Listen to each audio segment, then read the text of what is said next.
So, hello everyone, hope you're all well. It's Sami Osman here, Policy Director from Climate Action Reserve.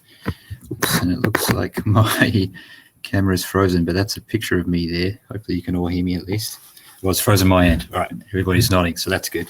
Okay, so yeah, Sami Osman here, Policy Director at Climate Action Reserve. We're your hosts for NACW, and today's session is on opportunities to expand climate mitigation via new offset protocols. So just do a little bit of housekeeping to start with. First of all, we're all working from home. We're all in the same boat here, so please excuse any background noises. The dogs, cats, and kids might drop in to say hi at some point, so please excuse us if that happens. Secondly, we're going to take written questions only for this particular session. So I'd invite anybody who's interested in putting questions to the panel to drop those in the Q&A function. You should all be pretty familiar with that. And if you do that, please make sure to go and drop those into the session Q&A as opposed to Q&A for the event as a whole. There's also that chat function there, so please feel free to use that chat function to interact with each other as you see fit, but I'll look to the Q&A to find questions to put to the panel throughout the session. Before we get into a little bit of an introduction and discussion with the panel, I've been asked to give a little bit by way of 101 on offset protocols. So what are they and why are they necessary? And maybe a little bit about the development process. So I'll do that now. So first of all, we have both voluntary and compliance offset markets. Voluntary markets are typically run by non-profits, such as the Climate Action Reserve. We run our own voluntary offset markets, and then compliance markets are developed and run by government entities. So each of those programs will typically have their own program rules. And then there are also detailed rules that are specific to specific project types, and that's what we call protocols. So for instance, a project for managing livestock manure, we'd have a protocol that contains detailed rules for developing offset projects specific for livestock manure management. And in terms of developing protocols, it usually takes between, let's say, maybe 9 to 24 months, depending on how new and complex the project type is. For something that's chiefly involves well-settled industrial processes, for instance, where we've got plenty of publicly available data, then it might take closer to the 9 months to build a protocol, possibly even a little bit shorter. But for something that involves biological systems or technologies or project types that have a bit newer and have never been in an offset protocol program before, that might take closer to the other end of the spectrum. Also be the case if there's any sort of major transition or flux within the industry itself, as more industry stakeholders might like to be involved. So in our program, building a new protocol involves forming a work group of experts from a wide spectrum of stakeholders, including industry, academia, sciences, government, environmental NGOs, representatives from the environmental justice community, and then expert market players such as expert project developers, third-party verifiers, and also the stakeholders from the sector in question. So for agriculture, for instance, we pull in farmers to be part of that work group. We typically try to run that process very transparently with a number of public meetings, and then always a public comment period towards the end. So, and then steps within that process are repeated as necessary. And then when it comes to a compliance program, given that they're run by governments, those development processes typically follow the standard regulatory process, which usually includes, the similar types of stakeholder engagement as well as a public comment process. So that's the little bit of 101. So for now I'll move to introductions. So we'll start with Lauren. Lauren's the Director for Program Development at ClimeCo. So Lauren, can you tell us a little bit about how your organisation fits into carbon markets, and perhaps also a little bit about the project types you and your organisation are excited about bringing to market in the coming months and years? Yeah, absolutely. Thank you, Sami. So as Sami mentioned, I'm Lauren Mechak. I'm the Director of Program Development at ClimeCo. ClimeCo has been around for quite some time now. It was founded in 2009, and I think has been a pretty distinguished leader in the carbon offset and sort of broader environmental commodity space since that time. We really operate across a variety of sectors. We have projects in anaerobic digestion, we have projects in ODS, and are now moving more into the nature-based solution space. But I think the project type that you probably hear about with ClimeCo the most, and kind of where we really found a lot of success, is actually in the industrial sector. We've had really great projects over the years through the nitric acid abatement protocol. And that's been, I think, a cool project type because it brings a lot of high integrity projects that produce fairly large volume and are also primarily in the voluntary space. So Sami mentioned there's the compliance market, there's the voluntary market.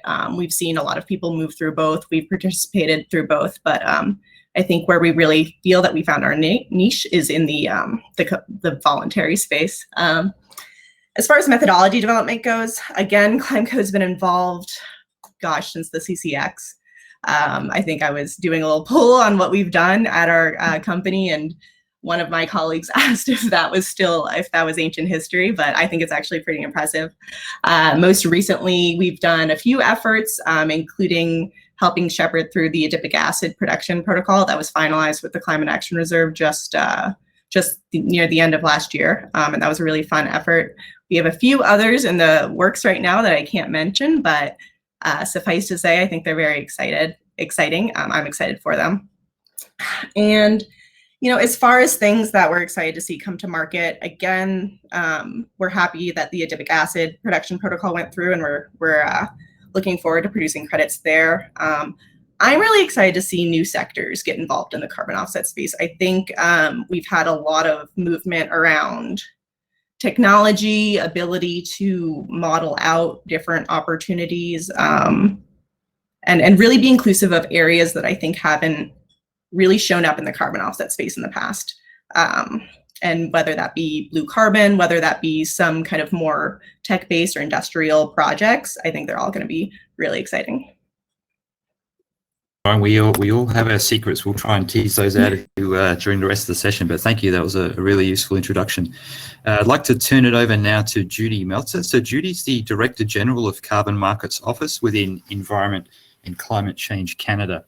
So Judy, there's probably a lot you can't say about your work, but can you perhaps give us a little sense of how the federal government in Canada is approaching carbon markets, how that relates?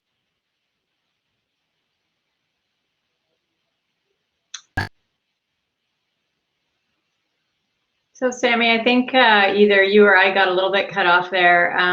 Lauren and John, can you hear me? I hear you, Judy. Okay, why don't I jump in? Sami, can you hear me?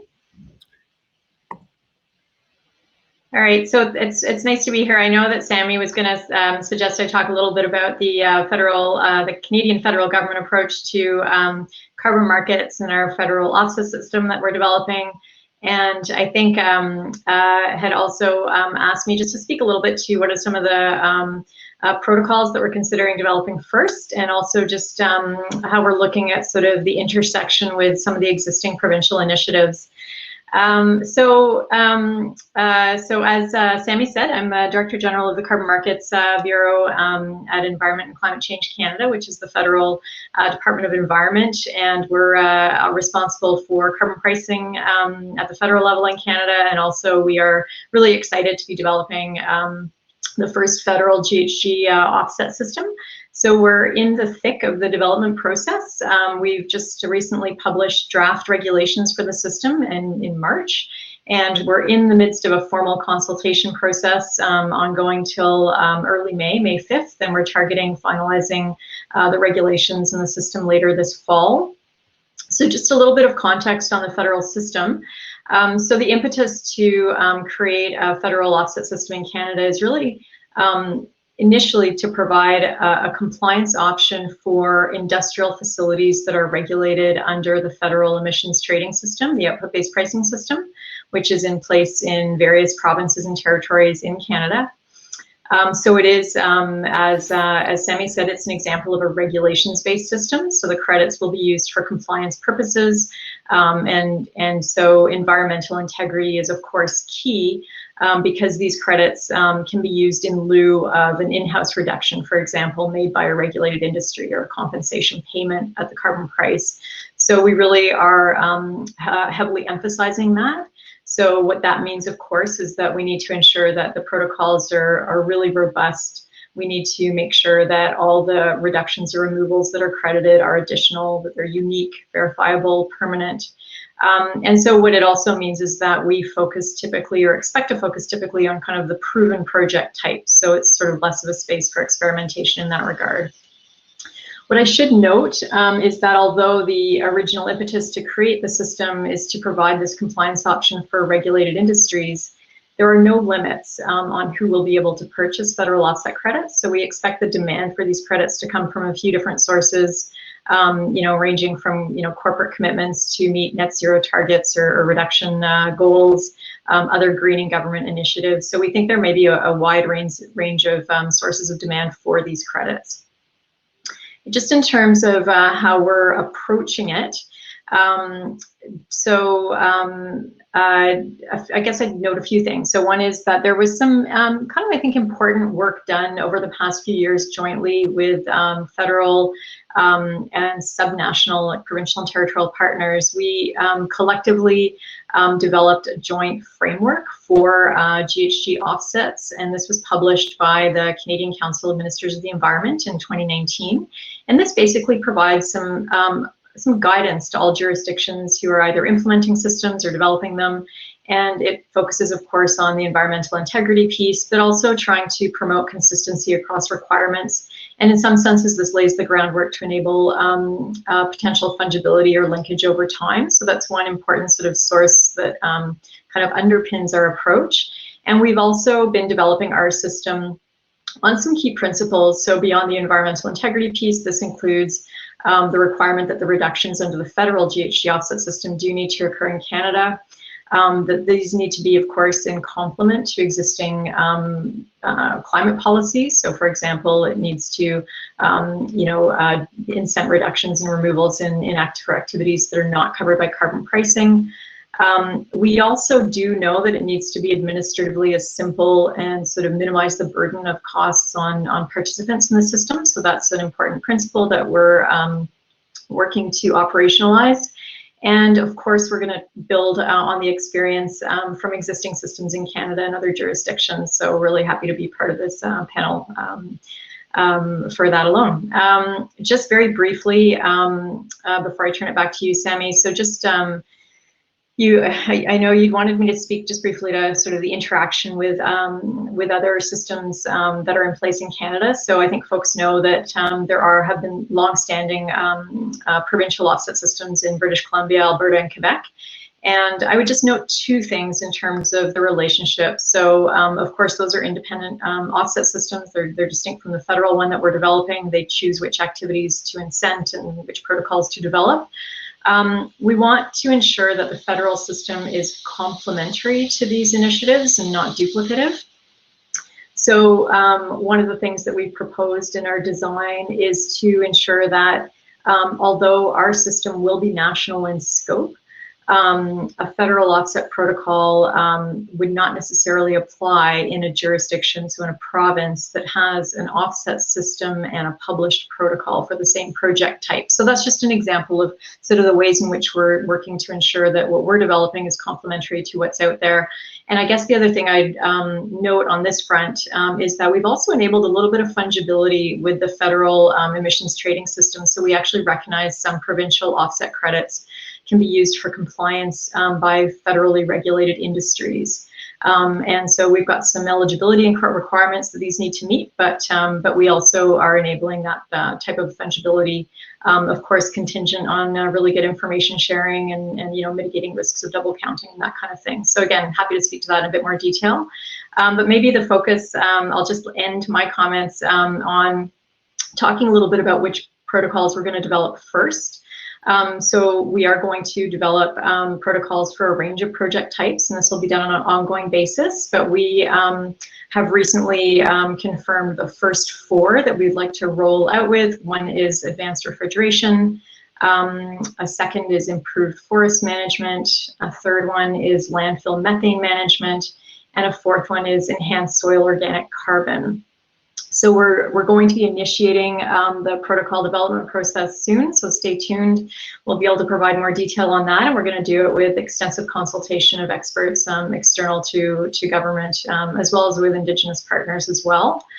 We do have a few other project types on the radar. This includes aerobic composting, afforestation, reforestation, avoided conversion of forests, and livestock feed management, but we're still really considering what is sort of our second tranche. So that's certainly not an exhaustive list, and we're very much in the sort of consideration mode. And maybe just the last point I'll make is that one of the things that we're trying to consider as we prioritize which protocols to move forward with first, from the federal perspective, is really kind of a range of factors. So we looked at, what are of course, the economic and technical feasibility of a particular project type. Potential credit supply is obviously quite an important consideration. The potential for environmental co-benefits, and also, the ability to have it regional in scope, so the extent to which it can be developed in, more broadly across the country. So we're really excited about the work that's underway and look forward to further discussion. I'll leave it there. Great, thanks, Judy. That was a really good overview. I think everybody knows there's really deep expertise in carbon markets coming out of Canada, and a lot of really great work's being done. So I think everybody's, watching with holding their breath, very excited to see your work as it develops. So thank you for that overview. We'll go now to John McDougal. So John is the VP of Environmental Markets from Element Markets. Sorry, VP for Environmental Products from Element Markets. So John, can you tell us a little bit about how your organisation fits into the carbon markets? And then we'll get into some trickier questions. Can you perhaps also talk a little bit about the difference between avoidance and removal tonnes? And some of these project types take a little bit longer to bring to market. So it'd be interesting to get your thoughts on, the types of barriers that are involved with bringing such project types to market, and whether you're seeing any market interest and perhaps also different pricing that might be sufficient to overcome some of those barriers. Yeah, thanks, Sami. So just to start, Element Markets is a leading environmental commodity marketer and developer in the U.S. And within there's multiple divisions within our company, but focused in on the carbon side, we develop, asset manage, and market offsets, both in voluntary and in compliance markets, but here in the U.S. and globally, for customers, both on the supply side and working with our demand side customers as well, to work with them to identify options for decarbonization in the offset markets, as well as setting those plans and proper use of offsets. And so there's a lot of education that goes into with our clients on understanding the offsets, not only the framework, protocol development, the backbone and infrastructure around it with the registries, but also the market itself. And the market is evolving, as everyone knows here, quickly, and we've certainly hit an inflection point. And so I'm our portfolio manager for Element Markets. I've been with Element Markets for about 10 years, focused in really on the development side of our portfolio and various project types, everything from landfill methane capture to generation of offsets through wind and other types of renewables, to refrigerants, to different specialty type projects as well. And like Lauren, we're working on a number of different protocols right now to help meet our customer demand. And so, and I would be remiss to say too, also another large side of our business is in the renewable natural gas business as well. And so that's something that we focus in and is also part of decarbonization efforts for our customers as well, delivering renewable gas for Scope 1 mitigation. But to your question, Sami, on what are the kind of the distinctions between offsets, and what's really kind of come to the forefront in the offset market today is this taxonomy between different types of offsets, which are defined as avoidance versus removal. And this is really based upon the science-based targets that have been set by IPCC and other prominent groups like CDP, looking at meeting the targets to be hold below 1.5 degrees Celsius.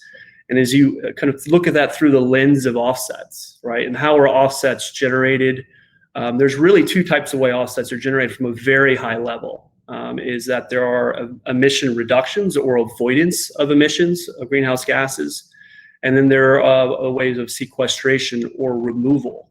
And if you were to overlay that high level onto different project types, you can use examples, for instance, avoidances, capture of short-lived climate pollutants like methane, the landfill capture project, or a livestock management project where you're capturing methane that would otherwise emit to atmosphere from a lagoon, or refrigerants, ODS, things of that nature. Whereas removal is in the forestry sector, or reforestation is the most probably simplest way, or most readily available credit that's is defined as removal. Also, to some extent, improved forest management. There is a blended type of avoidance or hybrid structure of avoidance of emissions through keeping carbon stocks in place, but also sequestering through those acres of forests. And then you have new protocols that are coming to the forefront that was just recently adopted by CAR and Vera, which is the soil enrichment and soil sequestration that has an element of that as well. And then also too, which hasn't been proven out, and there's not technology that's not necessarily at scale, is carbon capture and storage, right? So, and there's federal legislation that's coming in place, I should say federal tax incentives that have been approved or finalized through 45Q, that's pushing that market, as well as potential offsets that can be generated from those types of technology.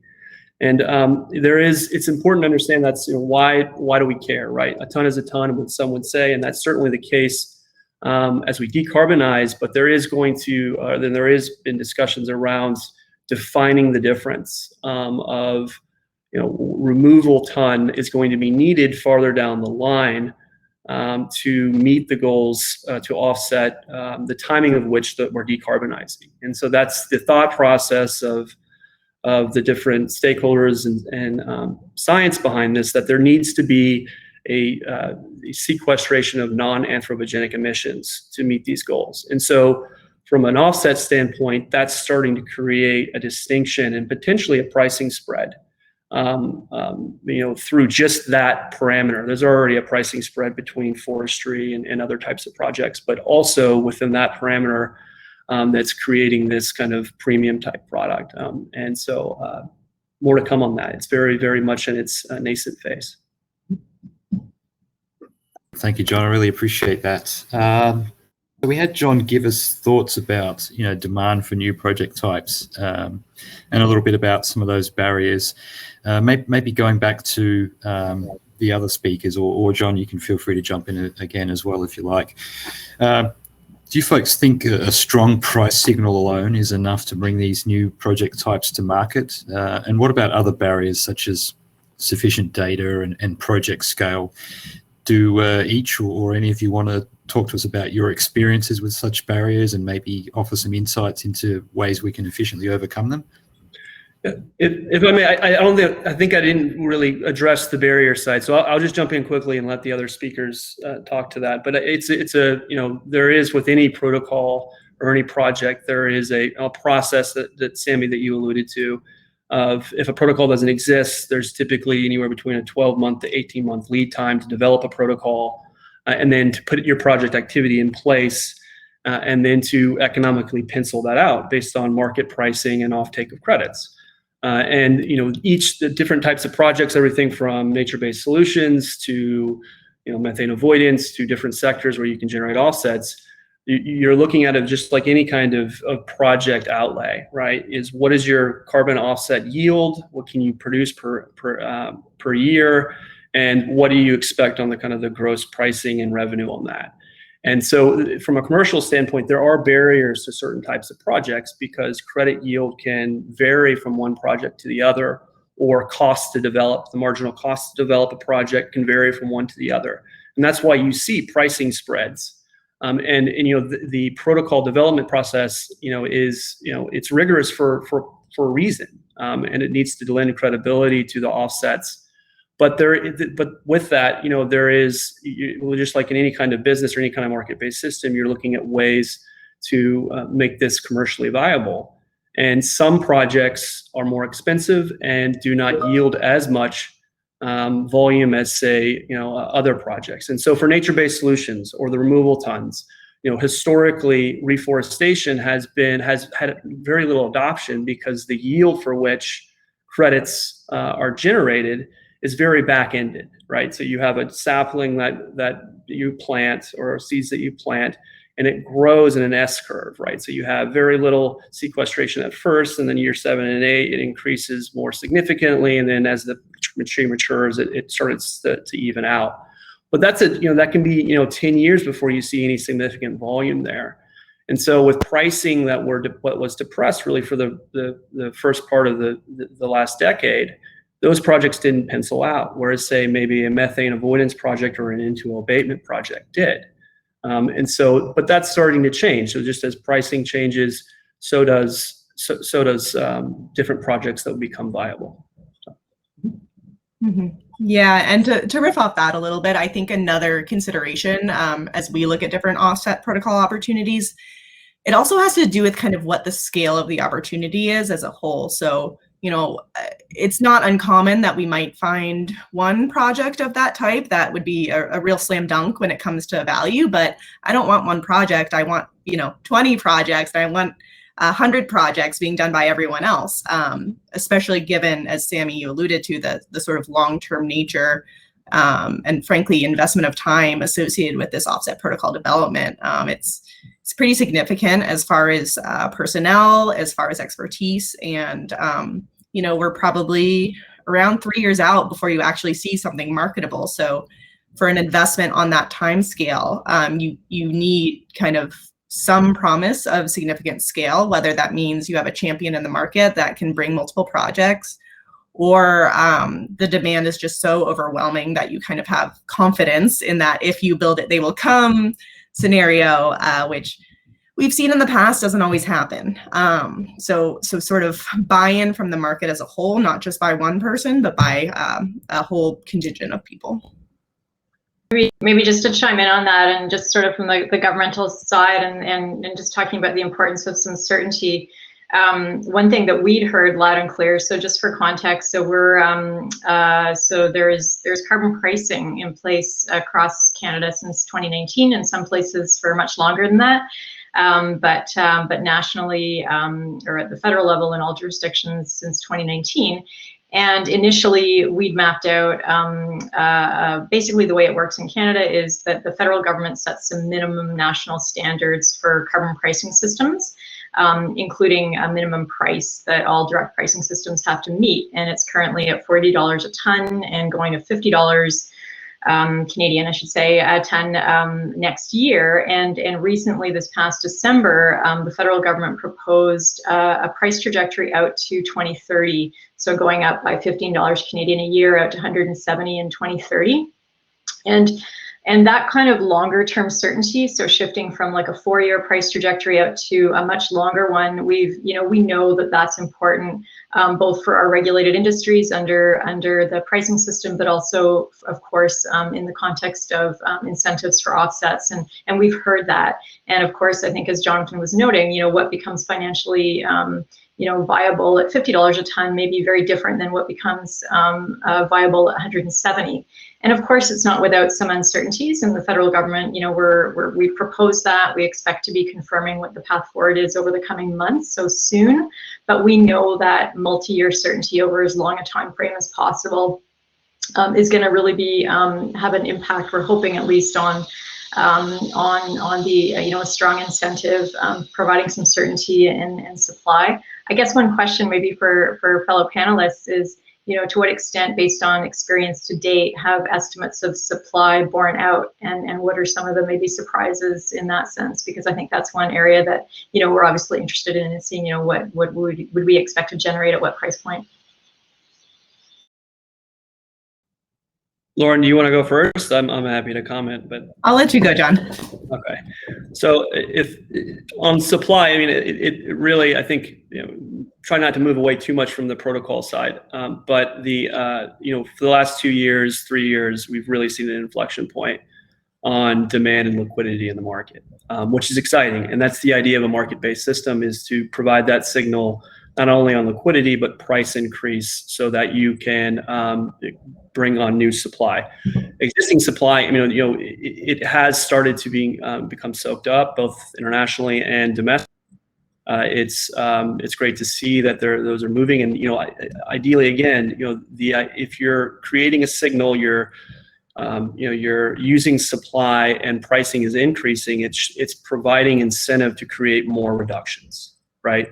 And that's the whole point of a market-based system, is to provide that signal to create these reductions. And the protocols themselves provide that level of integrity and infrastructure to ensure that the reductions are real, additional, permanent, verifiable, and I'm missing one, enforceable. Yes. So I mean, it's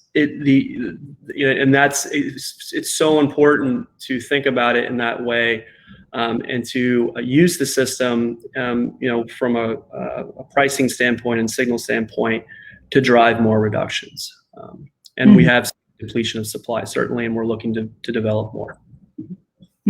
Yeah, I would echo that. I think kind of that certainty and that longer term outlook is something that's sort of not been, frankly, very present in this market up until recently. Kind of as we make these longer term investments, as we think about these longer term plays when it comes to developing protocols, when it comes to developing projects, the long term certainty is just incredibly valuable. And I think I can't speak for all of ClimeCo, but for the first time, I'm starting to see a lot of confidence in this market growing very rapidly in the next, as far as a decade even, which I think those timescales were not something we would have considered 5 years ago.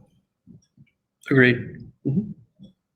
Helpful. I might throw out a few thoughts from the registry perspective. So, on the industrial side, we tend to see a lot of credits left on the table through simple things like quality assurance, quality control, making sure your meters are in place and capturing the data as it's needed, and making sure you're maintaining those meters as required. That's a simple example of where we see a lot of the technical abatement potential falling off. So I would imagine for new industrial project types, you're always going to see those credits left on the table. And then, I would echo what the other speakers said with respect to the newer emerging biological systems and sequestration, that those take a long time to build. So, we've recently built a soil enrichment protocol, and we're seeing a very good level of engagement and interest there, but it'll be some time before we see, large volumes being brought to market. If we look at the great work that was done in Alberta, we know it will happen. We know it's coming, but it's just going to take a little bit of patience as we, have these people all develop the necessary processes to pull in all the reams of data and engage with all those farmers that's necessary. But that was very useful. I might pivot now to a question. So we had one from the audience. John and Lauren, given the long-term nature for biological sequestration, what kind of policy or financial levers have been or can be used to encourage project proponents? So I think you both touched on that a little bit, but just wondering if you wanted to add anything in response to that question. Yeah, I would say, I guess I'll give a little plug here for the Climate Action Reserve's Climate Forward program, which is something that ClimeCo has been involved with for a while now. It creates an opportunity to issue ex-ante credits, so based on anticipated future emissions, with a lot of sort of risk and framework around there to make sure that we're not crediting for anything that's not up to the same rigor as sort of your classic ex-post carbon offset project. And we've been really excited about that as an opportunity because there are, kind of simple financial reasons that John already alluded to for things like forestry and project types that might have pretty durable ability to sequester carbon over the long term. But the idea that you have to make a fairly significant investment on something that's not going to come to fruition in several years can be difficult. So I think that sort of mechanism is something that ClimeCo is particularly excited about, as well as you're seeing kind of new and more, how do I say this, confident investments in forward purchases in credits. So if a company is willing to put money on the table today for credits that might not be available for 5 years from now, that can also make a huge difference. Yeah, I couldn't have said it better. I mean, there's, the barrier, coming back to the barrier is seeing a return based upon carbon reduction or offset yield, is been a barrier for a long time. And to Lauren's point, there is a CAR has, to their credit, have put forward a program that allows you to have investment upfront through ex-ante credits or forecasted mitigation units that allows companies to align reductions with their forward outlay of emissions. And that's so important, especially in the framework that we are in today, to meet these future goals and in ESG and sustainability, and to have that investment up front and that revenue up front allows these projects to pencil out that wouldn't otherwise be able to. So, and then as Lauren mentioned, with that, there has to be some risk mitigation on the issuance of those credits, which CAR has very carefully crafted in their protocols. And the buyer needs to understand that, right? So, and then I think to Lauren's point too, whether it's the climate forward or offsets, traditional, to have that forward certainty, especially in nature-based solutions. I do encourage customers to look at your not just in year one, but 10 years down the road, and we are certainly seeing price pressure in an upward trending market. And so if you're looking at it from not only a sustainability standpoint, but from a financial standpoint, it's very early stages. I like to use an expression that Randy Lack uses in our group, that we're in inning 2 of 9 of carbon markets, right? It's very early on. And so those that are participating now are likely going to see cost savings and see the benefits from participating early and fixing their carbon offset deliveries early. Mm-hmm. I would just briefly comment that it's an important question and something that's on our radar as we design the system. So one of the things that we're kind of making sure as we design it, that we're also enabling that that how can this system also work hand in hand with other funding sources and programs. To what extent will it be able to work with recognition of like other environmental attributes or other kind of co-benefits that might help in terms of incentives. So that's something that we're kind of looking carefully at, particularly as there is a lot of investment recently in the Canadian context that was just announced in some of these initiatives, and so how it kind of intersects with the incentives that the offset system will provide is sort of top of our mind as well. Yeah, that's fantastic, Judy. We actually had another question. I think you've done well to answer it already. Let me just read out the question, though. So investors are a little bit concerned about the lack of demand for offsets in the federal OBPS after Ontario's departure and the potential for other provinces to leave. What assurances can you offer? And you already sort of mentioned a few just then and also earlier, one being the very strong price signal that's baked into the program and it ramps up significantly over time. And then you also mentioned that, the use of offsets is fairly flexible, i.e. offsets can be used to meet compliance obligations, but also towards other ends. But anything else you wanted to add there in response to that? Yeah, no, I think it's a great question, and while of course as I say, the impetus for it was to provide a compliance option for regulated industries under the federal output-based pricing system.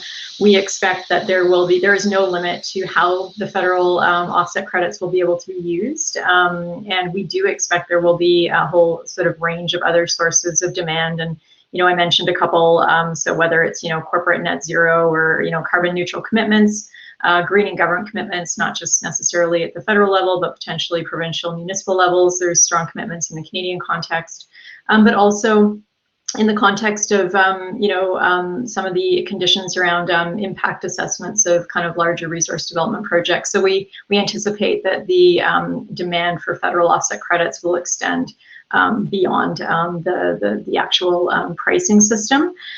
So it's something that we're confident there will be a significant interest. That's very helpful. I'll speak a few words to policy support mechanisms that we've seen over the years that have been particularly helpful, and newer emerging ones that we're excited about. So the federal government here in the US, in particular the Department of Ag, has long had public-private partnerships to help develop protocols and also pilot projects, in particular under the Conservation and Innovation Grants funding program. So that's been an extremely useful way to bring new project types to market and to stand up stakeholders, including typically farmers on the ground to be able to actually test those out and prove that they work. So that's been really useful. And more recently, on some of the other sessions, we've heard discussion about things like public-private partnerships to help build out more standardized data sets. So I think the government can always, as the host of a lot of the best existing data sets, could be a strong role to play there to help bring some of that material to market to help build out protocols and projects. Also, other tools to assist in capturing and moving such data around safely, where we've heard discussion about some really exciting open source APIs that are being developed to basically help pull the data from wherever it is and move it around the various stakeholders in a safe and efficient way. And then, emerging tools such as remote sensing for monitoring, reporting, and verification, and perhaps also some emerging technologies such as new direct measurement tools. We're seeing a lot of private sector engagement there, but also a very strong ongoing role from government. So that's, I think, a lot of those complementary policy measures that are likely to significantly support the offsets side. So let me pivot a little bit and ask a little bit of a different question here. So what about the demand for local projects?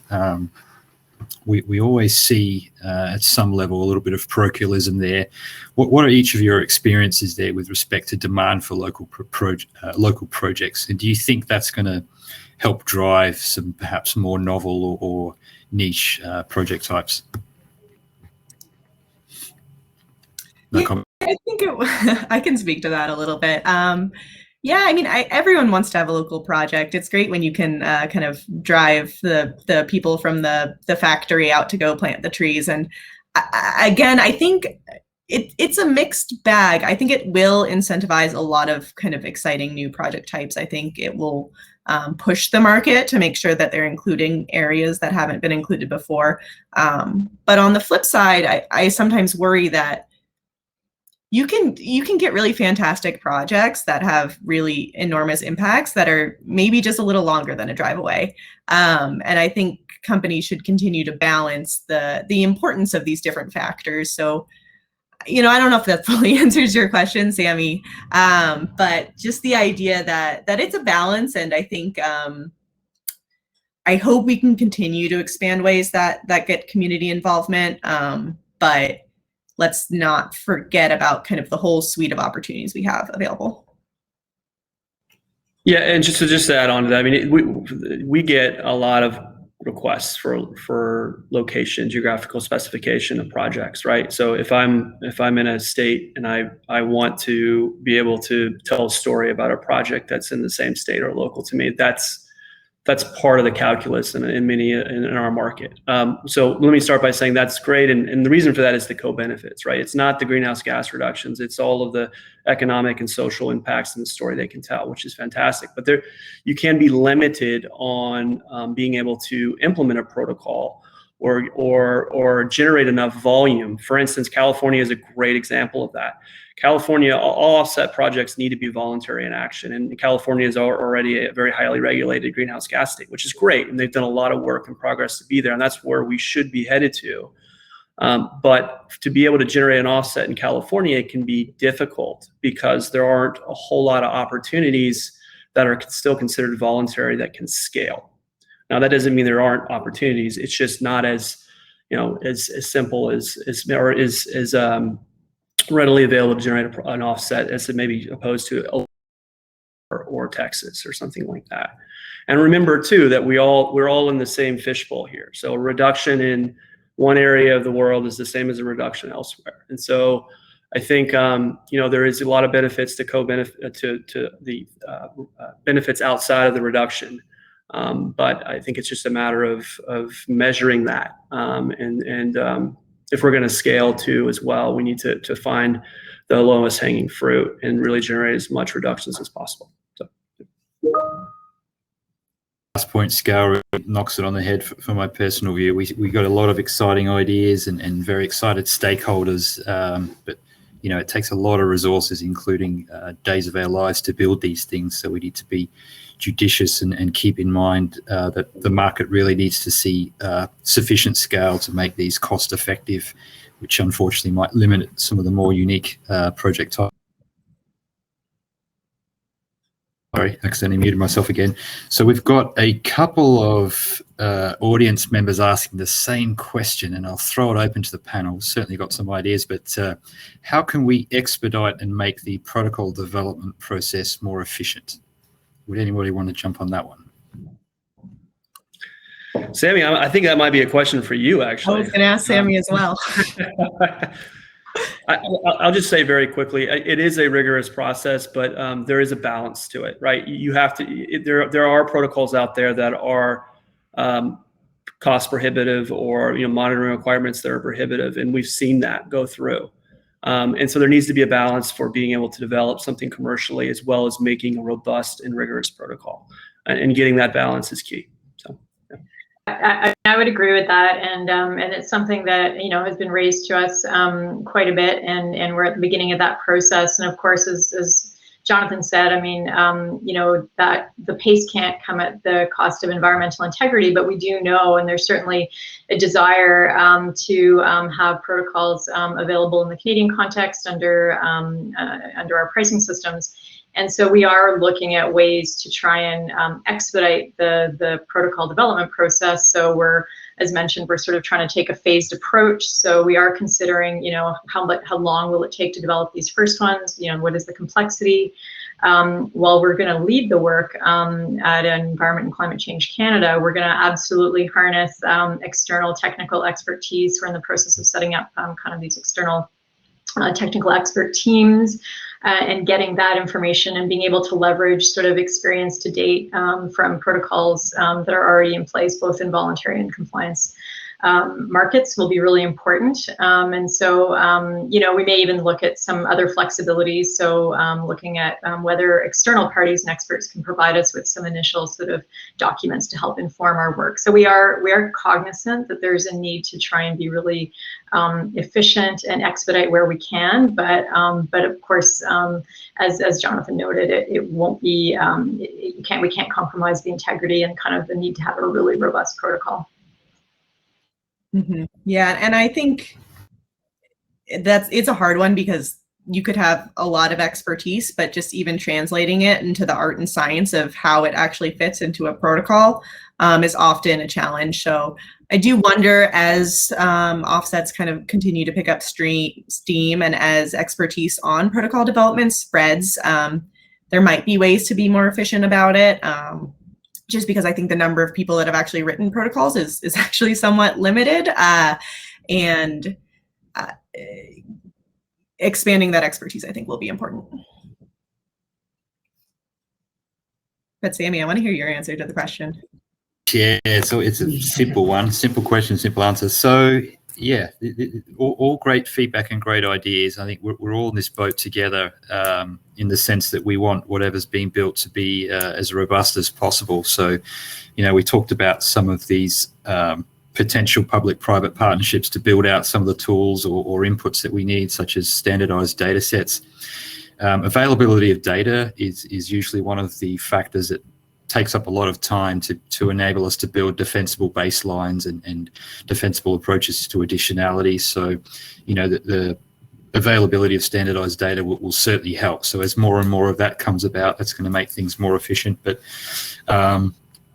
we always take a while to ensure we have stakeholder acceptance, so that we're not sitting in the ivory tower and saying this is the best out there, and now you just have to go and do it. So I think there will always need to be an element of stakeholder engagement, particularly with experts like that are on the call today from ClimeCo and Element Markets, because they'll be the ones on the ground who actually go and implement. So it'll be their expertise that will sort of help inform how it works. But certainly there's probably efficiencies that we can gain in terms of the process of engaging with folks. But I think, as Judy said, ultimately environmental integrity is paramount. So we need to make sure we have best available science, and that the quantification approaches are defensible. Maybe to use a crude analogy, if you're looking to buy a new car and you're going to use it to drive your kids to school, do you want to look for the one that was brought to market the quickest, or really you want to make sure that it's been built sturdily and it's fit for purpose?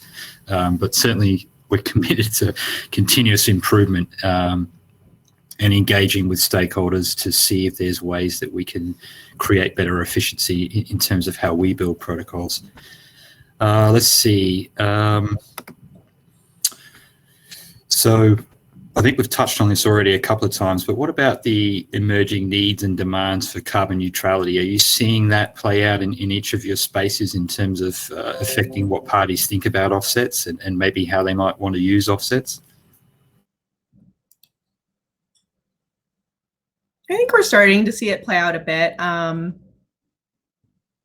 I think, you know, when you think about, I assume this is mostly the difference between removals and avoidances, or removals, yeah, those two products, Sami. Yeah, we're seeing it play out. I think by and large, the market is still very interested in the avoidances. I think people are well aware that we kind of don't have the luxury right now to decide which is the only one we can use, just because of the urgency of the climate crisis right now. And I think one thing that I would want communicated is that, and John alluded to this earlier, one day removals are going to be the most important, but we're not, I don't think we're at that day yet.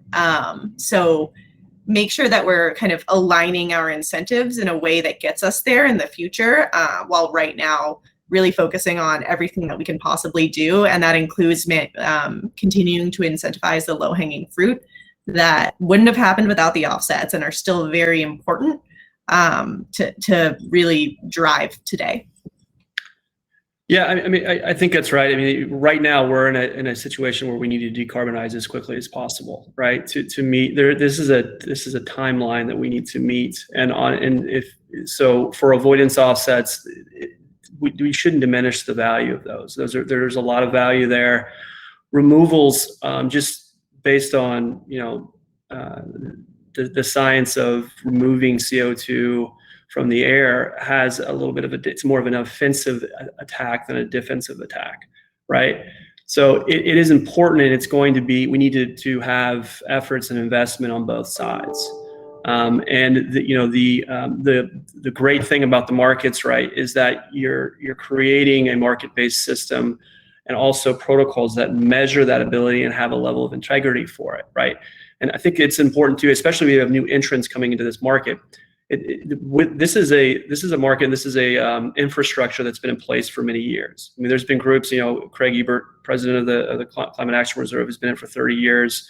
I've been doing it for 10 years. People in our group have been doing it for 20 years, right? And it's something that this is a infrastructure that's been refined over time, and it's evolving very quickly right now with new entrants hitting in. And this is going to be the decade of climate, and offsets are moving with that. And so I don't want to limit, you know, saying that there's going to be necessarily a preference one way or another, especially to start.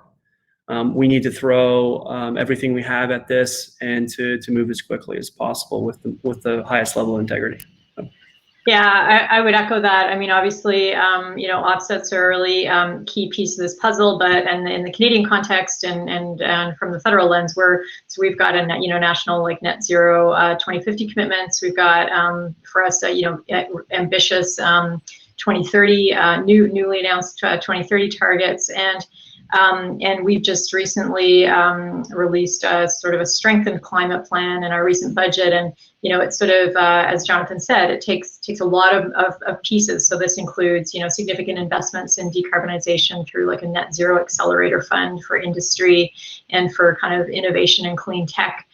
There's a net zero challenge for industry. We've got, you know, a whole bunch of kind of the push, sort of the regulatory, you know, push measures like the clean fuel standard as well as carbon pricing. And I think one of the challenges, so offsets play a really critical role in creating a strong incentive in, you know, for the activities that aren't covered by some of those regulatory measures. But it's certainly the case that you know, we need to carefully look at, you know, what is already being incented by those you know, whether it's carbon pricing or clean fuel. And that comes back to kind of the question, Sami, that you've noted, which is, you know, the importance of making sure that when we are issuing offset credits, that it's because, you know, what is being done is additional to what would have happened anyway. And so sort of kind of weaving through that space, and it's great. There's a lot going on in that space. But I agree, Jonathan, that it takes all of these parts and more to hit the climate targets that we have. Oh, we're getting close to the end of the hour here. So thank you to all your speakers, but we've got a couple of questions coming in about funding for protocol development, and where does the funding come from, and what can we do about more funding? I can tell you, from our perspective, we've had funding from private foundations, also from government partnerships, and more recently from private sector. But do each of you want to perhaps think about responding to that notion of where might the funding come from, and any insights there, in particular if it's maybe a new approach to protocols? Are there barriers to overcome, and any thoughts on sources of funding, and maybe who might be involved other than providing the funds?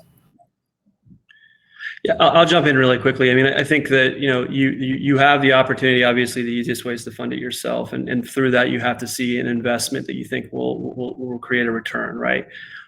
The other way is know your network, right? So if you're in a sector that you're developing a protocol, whether it's forestry or if it's in ag or what, know your network and see who would be willing to contribute or aggregate up funds for developing that protocol. And the registries themselves can help with that. They know the players, and they can support that process, but there's strength in numbers. So. Mm-hmm. Yeah, I would agree. I think either kind of a whole coalition or at least one very large stakeholder would be required. We often see that with our private sector clients. That's mostly where it's come from for us, at least. So, I mean, unsurprisingly, ours, on the federal side, that'll be, public investment in protocol development, which is great. But we also know that it's going to be a mixture of kind of public-private investment, including in the technologies that are going to help us, develop the data and the evidence and the monitoring, et cetera. Like that kind of new technology development that will help inform protocols is going to be a mixture of sources of funding. But in our case, and certainly under the federal GHG offset system, there's significant public support. Mute button. Okay, that's fantastic. Well, we're right towards the end of the hour here, and it's just us now. Nobody's listening in. So let's get to those secrets. So what are the project types that you're most excited about? I can tell you some from our end that we're hoping to be involved in building: enteric emissions, our soil enrichment, perhaps exploring moving those to other jurisdictions in North America, maybe even more broadly. Grasslands, maybe also for Mexico. A lot of work on the Mexico forest side. Biochar, peatlands, wetlands, organic waste, CCUS, oil and gas sector. Now, what about your secrets? What are you most excited about, even if it's not necessarily your organization that's specifically going to build it for it? Well, I'll venture out there, Lauren. I don't know how much you can share, but we're really excited about a avoided wildfire emissions protocol that we're developing, and in concert with others. We're excited about rice straw diversion in certain cases for in the ag space, and looking at potentially not necessarily what we're involved in, but we're seeing a lot of focus in developing protocols for oil and gas wells and things like that on other registries. And enteric methane too is certainly very exciting too as well. Sami, I'll voice that. It's a high emissions source that can be abated. So. Mm-hmm. Yeah, I'll echo some of the excitement. As I said, I can't share a lot, but I do think oil and gas sector is an exciting area to see being included, since it's been kind of avoided in the past. And I think as we can help transition some of those industries to different sectors is really exciting. I think seeing innovative ways to incorporate other nature-based solutions. I think I'm personally very passionate about blue carbon in the coast, having grown up in that area. So as we see more project types being able to be incentivized that way is something I'm really looking forward to. And maybe just to add, maybe a slightly separate point. So I've already tipped my hand and indicated what we're developing first, and what we have on the radar. Although the next phase is still to be confirmed. But I think maybe it's relevant to note that there's a bit of a continuum, because we're going to watch with great interest as some of these new types of projects come into the voluntary space, and then as those are sort of tested and as data kind of increases over time, like those are things that down the road then we may consider looking in a regulations-based system. So anyway, we'll be watching with close attention. That was really exciting to hear all those secrets come out. a big thank you to each of you. Really appreciate your time and energy here. There's a lot of exciting work, a lot of hard work to come. So we really appreciate all of that. And thanks also to all you folks out in the audience. We managed to get to a few of your Q&As, but we'll look over that log and share it and see if we can perhaps follow up separately with some of those outstanding questions. So big thank you to everyone. I think we can all go and give the cat and dog a pat now and thank them too. But thank you again for joining us, and I hope you enjoy the rest of NACW. See ya. Thanks, Sami. Thanks very much, Sami. Thanks, everybody. Bye.